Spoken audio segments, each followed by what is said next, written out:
Assalamualaikum warahmatullahi wabarakatuh. Welcome back to my channel. Bersama saya Dimas Nugroho. Kali ini kita kedatangan narasumber. Beliau dari Padalarang, Bandung. Dan beliau akan bercerita pengalaman beliau selama pendakian ke Gunung Cermai. Untuk mempersingkat waktu, kita panggil narasumber kita, Dedi Doang. Assalamualaikum warahmatullahi wabarakatuh. Gimana kabarnya Kang Ded? Sehat? Waalaikumsalam warahmatullahi wabarakatuh. Alhamdulillah sehat. Gimana teman-teman semuanya, sehat? Alhamdulillah sehat. Saya mengucapkan banyak terima kasih atas undangannya Kang Dimas. Sami-sami Kang. Kali ini saya akan bercerita tentang pengalaman mistis saya selama pendakian ke Gunung Cermai. Berangkatan waktu itu kita dari Padalarang jam 8 pagi. Kira-kira nyampe ke Cirebon jam 4 sore. Berhubung kita ke rumah temen dulu yang di Cirebon. Makanya kita berangkat dari rumahnya teman ke base camp Linggasana itu jam 7 malam habis isya. Nyampe ke base camp Linggasana jam 8 setengah 9 malam. Dan waktu itu kita yang berangkat naik ke Gunung Cermai itu berjumlah 8 orang, 4 orang dari Bandung, 4 orang dari Cirebon. Awal mula pendakian kita berangkat jam 4 subuh. Perjalanan dari base camp ke pos 1 ke pos 2 alhamdulillah lancar. Dari pos 2 ke pos 3 mulai terjadi keganjilan. Yang waktu itu saya lihat antara pohon dan pohon itu kayak ada gerbang istana.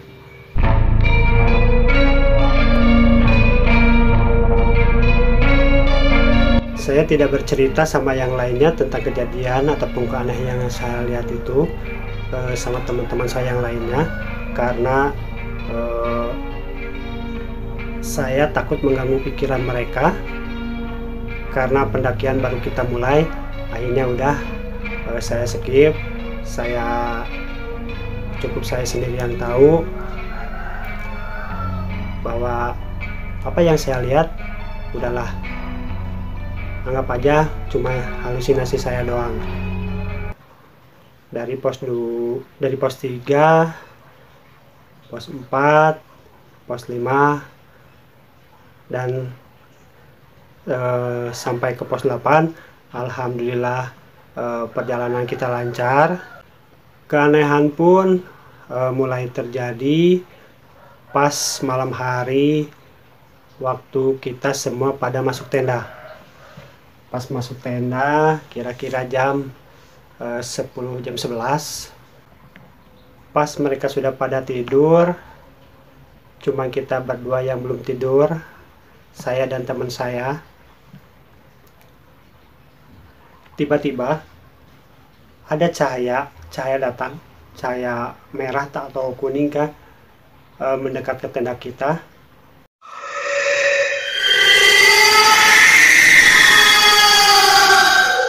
Saya kira hanya saya doang yang lihat, ternyata teman saya juga lihat cahaya yang datang ke tenda kita. Setelah kita ngobrol bisik-bisik, saya buka, ternyata cahaya itu hilang. Kita tutup lagi, kita istirahat lagi, kita tiduran lagi. Setengah jam kemudian keganjilan muncul lagi. Cahaya yang tadi datang, yang tadi sempat hilang, sekarang datang lagi.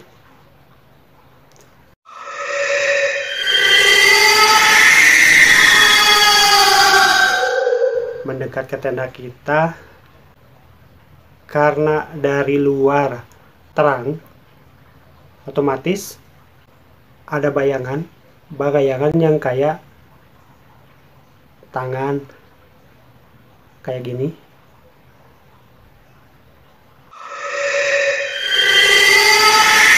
Jadi saya panik. Saya cuma bisa berdoa, mudah-mudahan dijauhkan dari mara bahaya. Akhirnya cahaya tersebut hilang. Kita bergegas keluar untuk menenangkan diri. Kita ngopi-ngopi, minum sambil menghangatkan badan.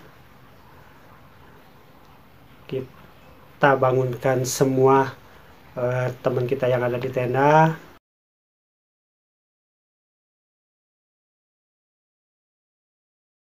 Kita bergegas balik lagi ke tenda, tapi teman saya yang satu nggak balik ke tenda, dia ke tenda yang lain. Akhirnya saya tidur sendiri. Kira-kira jam 1 keanehan terjadi lagi. Saya paksakan buat tidur, ternyata nggak bisa karena mendengar suara gamelan.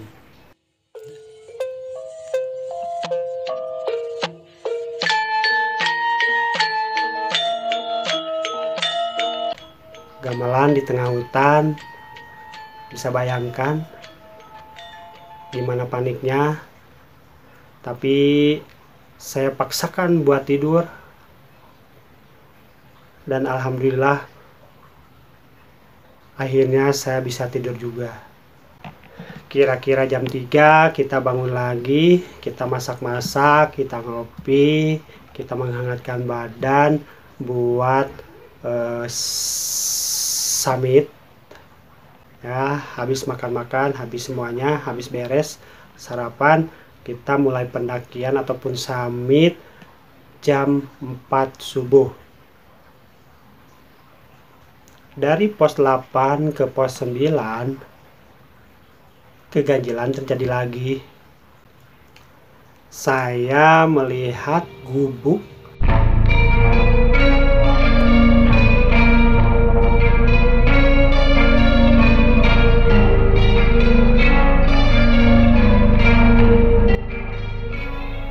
gubuk tua dengan penerangan hanya cempor ataupun lampu kayak lampu patromak ataupun cempor gitu ya, yang dari minyak tanah. Saya berpikir itu hanya mungkin ada penghuninya ataupun ada orang yang tinggal di sini. Saya hanya berpikiran positif aja. Dan kejadian itu saya enggak bilang sama teman-teman saya, takutnya takutnya perjalanan kita agak terganggu. Akhirnya saya simpan ataupun skip lagi, biar saya sendiri yang tahu. Dan alhamdulillah perjalanan dari pos 9 sampai ke puncak lancar. Alhamdulillah lancar.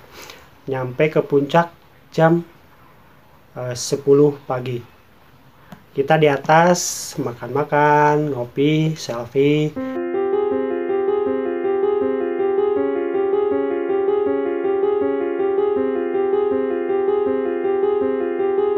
Udah beres. Jam 11 kita mulai turun. Yang lain turun mengikuti jalan yang kita daki.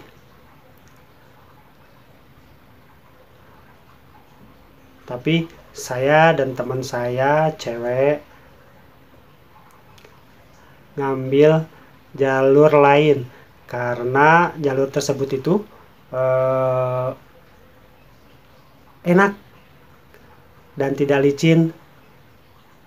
Ternyata jalur tersebut itu menjauh dari jalan yang kita daki dari awal. Dan ternyata teman saya yang di atas, yang 3 orang itu ngikutin saya juga, saya dan teman saya tuh. Jadi kita yang tersesat tuh 5 orang. Tapi alhamdulillah, mungkin karena teman yang 3 itu sudah pernah, makanya udah kita bareng-bareng, dia tahu arah, dan alhamdulillah kita ke jalur utama dan nyampe ke pos 11. Alhamdulillah nyampe pos 11 itu 4 jam yang harusnya 1 jam.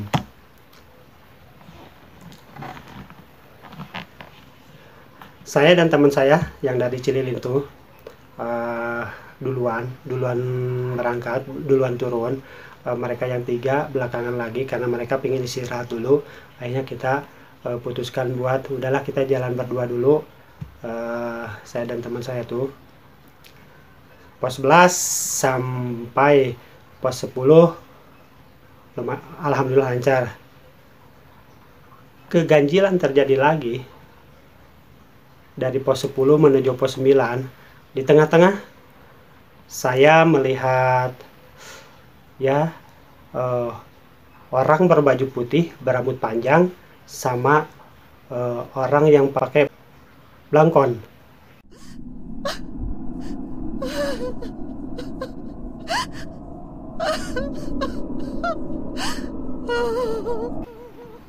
Saya nggak tahu itu apa namanya, cuman yang saya lihat tuh mereka sambil memanggil,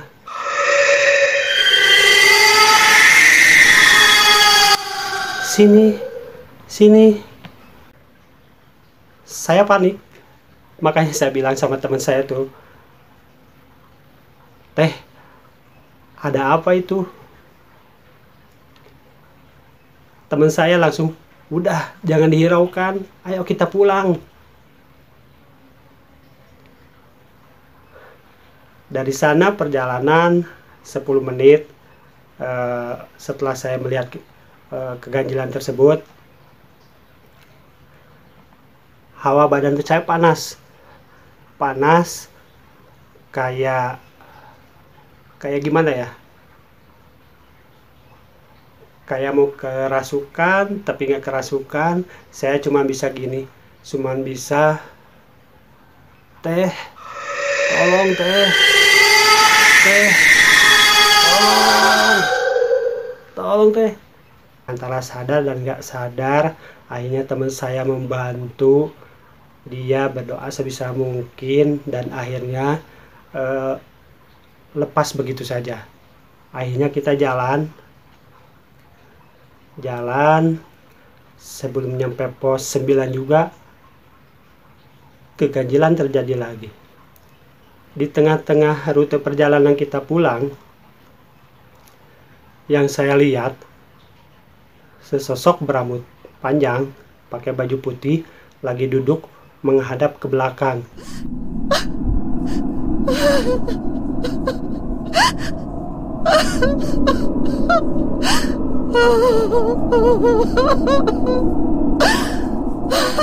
Ya, mungkin itu hanya halusinasi saya, tapi teman saya bilang, ayo buruan pulang, bentar, ada apa? Sebentar, emangnya ada apa? Bentar teh, bentar. Saya berdoa sebisa mungkin. Akhirnya makhluk yang ada di depan saya tuh hilang dengan sendirinya.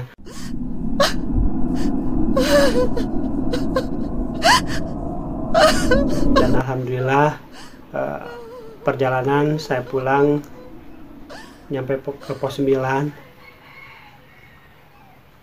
dan di tengah di tengah-tengah perjalanan saya hanya cuma berucap, "Teh, kita harus keluar sebelum maghrib kalau kita nggak mau kesasar."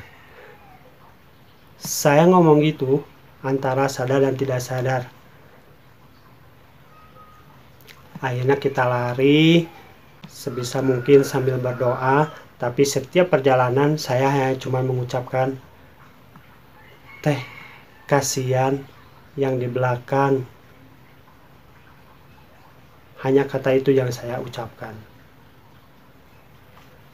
Kembali lagi, kita jalan, saya ngomong kayak gitu lagi. Sudah 3 kali saya ngomong kayak gitu. Alhamdulillah, akhirnya saya nyampe ke pos 8 tempat kita camping ataupun tempat kita gelar tenda jam 5 lebih. Alhamdulillah, kita selamat sampai pos 8. Tapi teman saya yang di belakang yang 3 orang itu belum muncul-muncul sampai jam setengah 6. Dan akhirnya teman saya nyampe pos 8 jam 7. Tapi yang saya heran, yang tadi pagi saya gubuk lihat itu, pas saya pulang ternyata tidak ada gubuk sama sekali. Wallahu alam, saya tidak tahu. Mungkin yaitu cuma halusinasi saya aja. Nah, dari pos 8 kita berangkat jam 7 mau isya. Alhamdulillah, pos 7, pos 6 alhamdulillah kita lancar. Dari pos 6 sampai ke pos 5 kaki saya cedera. Saya jalan tuh kalau pas pudunan saya mundur karena kaki sudah nggak kuat. Tenggorokan udah haus, pengen minum, air sudah habis. Akhirnya kita berusaha untuk menahan dahaga karena mata air ada di pos 5. Sesudah sampai pos 5, akhirnya guide ngambil air ke bawah antara 10 sampai 15 menitan. Akhirnya dia datang juga. Tak tanggung-tanggung saya minum 3 botol aqua yang 600 ml. Bayangkan saking hausnya saya minum 3 botol. Begitupun sama teman saya, tapi teman saya itu cuma 2 botol gitu kan. Karena mungkin saya haus nih, saya minum 3 botol. Dari pos 4 kita perjalanan agak lambat karena kaki saya sudah sakit. Teman-teman akhirnya ya udah kita pelan-pelan aja. Dan alhamdulillah walaupun cedera, saya dan teman saya akhirnya nyampe juga di pos base camp jam 2 subuh. Bayangkan dari atas, dari pos 8 tuh jam 7, nyampe ke base camp jam 2 subuh. Berapa jam?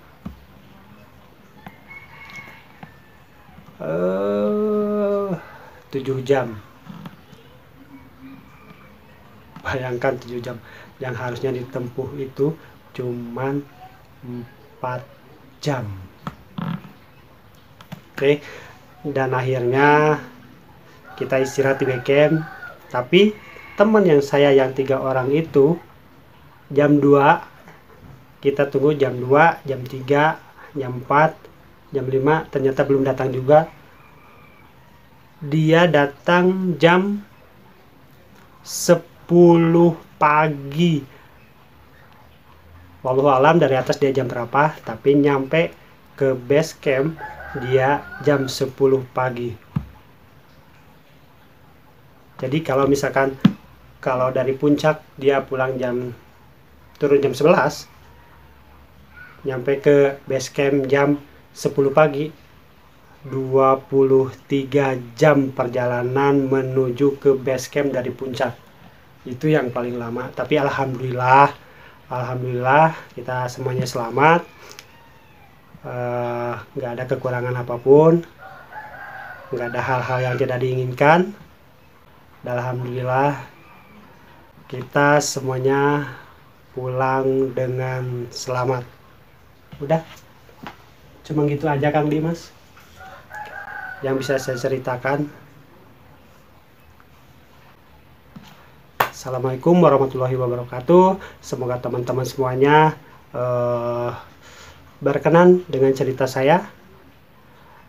Tunggu cerita saya selanjutnya di episode berikutnya. Hatur nuhun. Oke, saya mengucapkan banyak terima kasih kepada narasumber kita, Kang Dedi, yang telah hadir di YouTube saya. Saya mengucapkan banyak terima kasih. Tunggu saya di cerita selanjutnya. Dimas Nugroho izin pamit. Wassalamualaikum warahmatullahi wabarakatuh. Nuhun.